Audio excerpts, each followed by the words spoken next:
Canst hear, said one, the breakers roar. When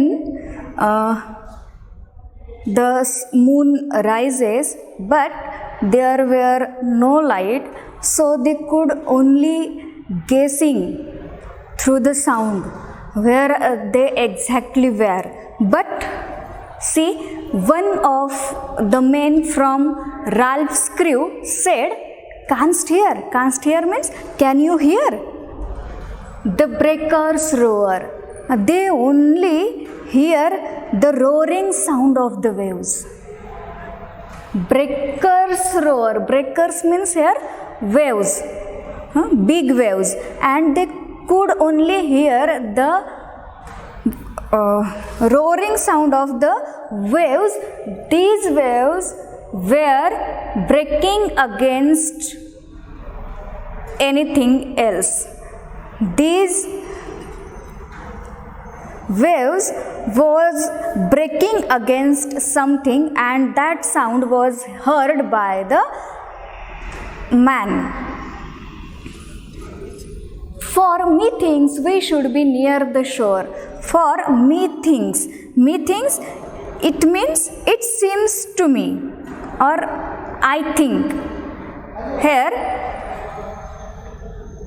that man said that I think that we should be near the shore because of he heard the roaring sound of the waves. So he guessed that he was or they were near the shore, some seashore. Now where we are, I cannot tell, but he couldn't tell where they were exactly. But I wish I could hear the Inchcape bell. Here he was regretting, that man was regretting. He wanted to hear the sound of Inchcape bell. He wanted to hear the warning bell, but he couldn't because his captain cut that bell. So he was regretful there, and there was no guidance, so they only guessed where they were exactly, but they couldn't know where they were. See the next stanza. They hear no sound, the swell is strong. Though the wind hath fallen, they drift along. See, they hear no sound. Now they couldn't hear any sound. No sound was there. The tides were strong, but the sea waves were strong. Though the wind hath fallen down, though there were no storm, the waves were strong, but they drift along. Though the wind was flowing slow, that ship was moving slowly through the water. So they couldn't guess where they were. The strong sea pulled the helpless ship along till the vessel strikes with a shivering shock. But though the ship was moving slowly, suddenly that ship was struck against an object, and its entire structure was shaking. The crew realized that they have hit the Inchcape rock. Oh Christ, it is the Inchcape rock. Here the crew came to know that they dashed against the Inchcape rock.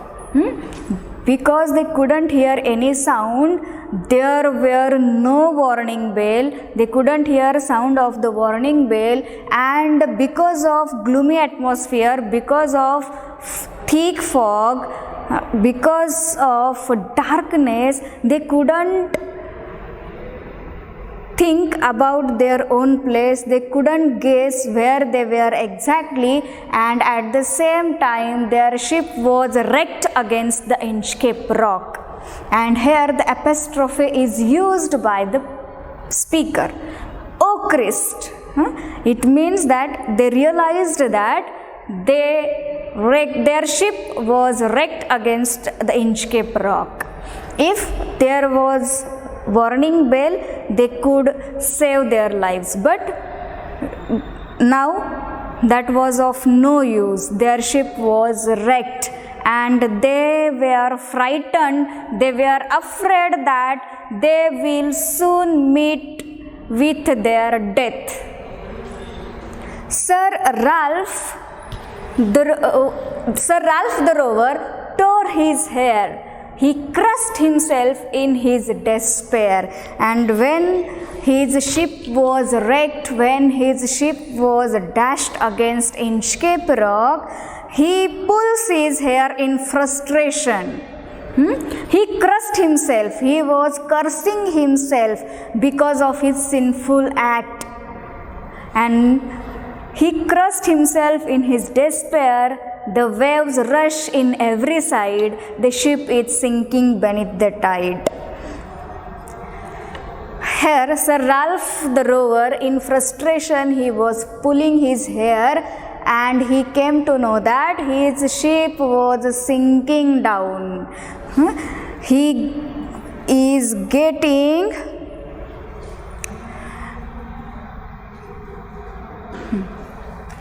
He curses himself for his evil deeds. Meanwhile, the water fills in every corner of the vessel and it starts sinking in the sea. See the last stanza.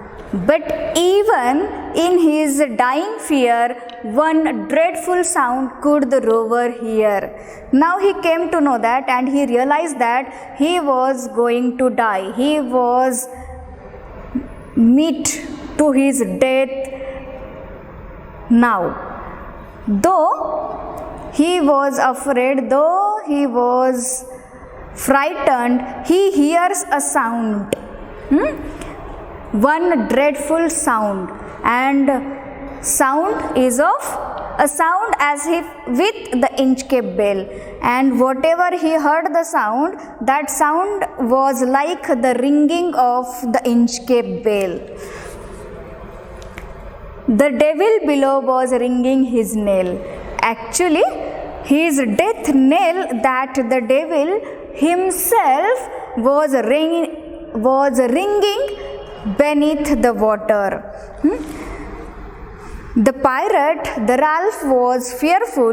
In his last moment, he imagined the devil ringing bell for his knell. It means that he was surely going to hell.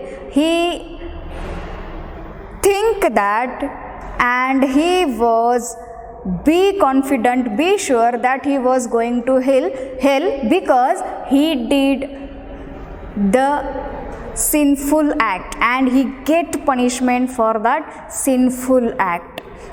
Here the poem gives us the message that the rover gets punishment for his sinful work, and when we try to trouble others, trouble first comes to the doer. And another message is that what you sow shall you reap. Thus the poem ends here, giving us the message.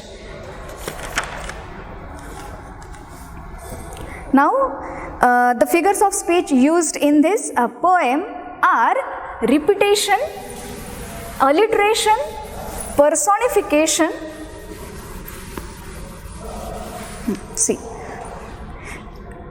in this poem, the figures of speech used are repetition. Repetition is there.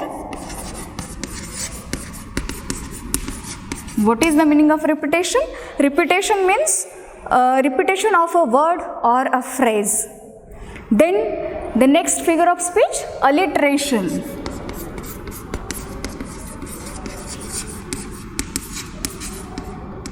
Alliteration. Alliteration means repetition of a consonant sound or a letter.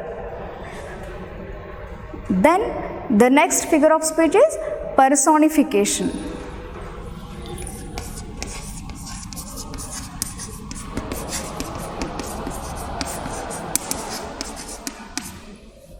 Personification means animals, plants or inanimate objects are given the human qualities. In this poem, in the first stanza, the sheep was personified. Then the next figure of speech is imagery.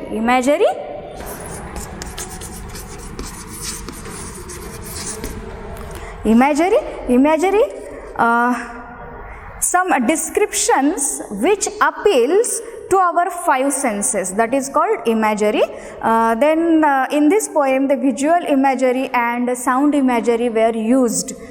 Then the figure of speech onomatopoeia is used here.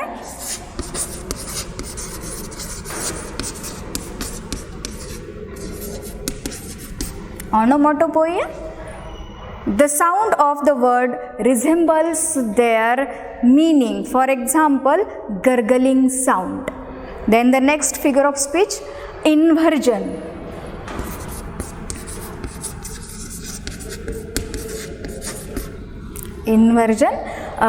Where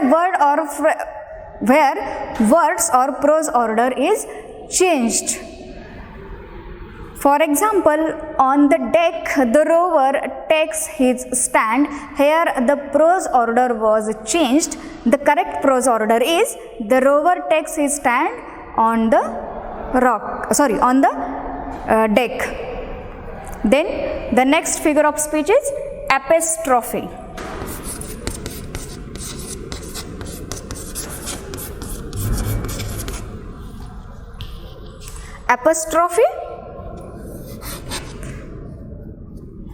Apostrophe means poet here addresses an absent person or a dead person or an abstract ideas or things as if he or she or it were present.